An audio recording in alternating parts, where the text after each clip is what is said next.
Generous people support the Brain Research Foundation today because they want a better tomorrow for people affected by brain disorders. People like Beth and Keith Anderson and their youngest son, Owen. 4 years ago, Owen nearly drowned. He's still working his way back from an anoxic brain injury. The Andersons support the BRF because they know how frustrating it is to be told by doctors, "I wish we knew how to help. We just don't have the answers." Not yet. We know how the brain is injured. We know what happens. But as a physician's community, we know very little about how the brain heals. And that's it in a nutshell. It's a complex organ, and it takes time, and you don't know what's going to work for one person as opposed to another. For us to sit back and to wait for research in a slow motion mode that it's been in to catch up was not going to work for us, because we're already old, and I want to see him run around with me and play in the yard. It was very moving for us to be able to make an immediate impact to things that are going on in the research field. The Andersons did make an immediate impact. They organized Team Owen for the 2015 RAGBRAI, which was a 460-mile bike ride across the state of Iowa. With a huge outpouring from friends and family, the riders, led by Keith, raised more than $20,000 for the BRF. To be able to help in our small way everybody else, I think that's very important. And a lot of the people that donated to the cause, and we had over 150 people donate for us, they all felt the same way. Eric Vandermel was in excellent health when he died without warning from a brain aneurysm. His widow Kelly and their daughters Justine and Julia chose to support the BRF because of its rigorous approach to identifying innovative research and careful stewardship of donor gifts. What I have learned that impresses me the most is the process that they go through to evaluate all the research requests and how they make the decision where to allocate the dollars. The fact that if somebody writes a check for $100 to the Brain Research Foundation, that's $100 that's going towards research. That, I think, is very unique. I don't know of any other organization that can say that. We were also impressed that there's so many different research types that they do on the brain. It's not just aneurysms or brain cancer. It's really one of the only organizations that does research on so many aspects of the brain.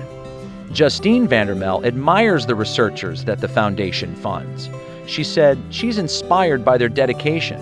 I think people that dedicate their lives or a portion of their lives to just learning more to help the better of people is just a wonderful and amazing thing. So I think I would just say thank you. I think what they do is fascinating, and I'm just so grateful for people like that. Matthew Ron is grateful too. He understands the urgent need for research. Matt's mother has suffered with early onset Alzheimer's disease for more than a decade. His immediate concern was for his twin sisters who might be at risk. So when Matt was introduced to the BRF 3 years ago, it was all about his family. His life was about to change dramatically with his own struggle with brain cancer and the complications that came with it. I learned very quickly about the power of the kind of comprehensive approach that the BRF takes when I started showing symptoms of seizures and was quickly identified with a brain tumor. After a subsequent procedure for that, I had a stroke. And so between the physical and cognitive damage of that, a lot going on up there. The satisfaction of knowing that we can be the seed of some of these really important discoveries. The energy that these scientists, as they talk about what they're working on, they have, you know that it's powerful stuff.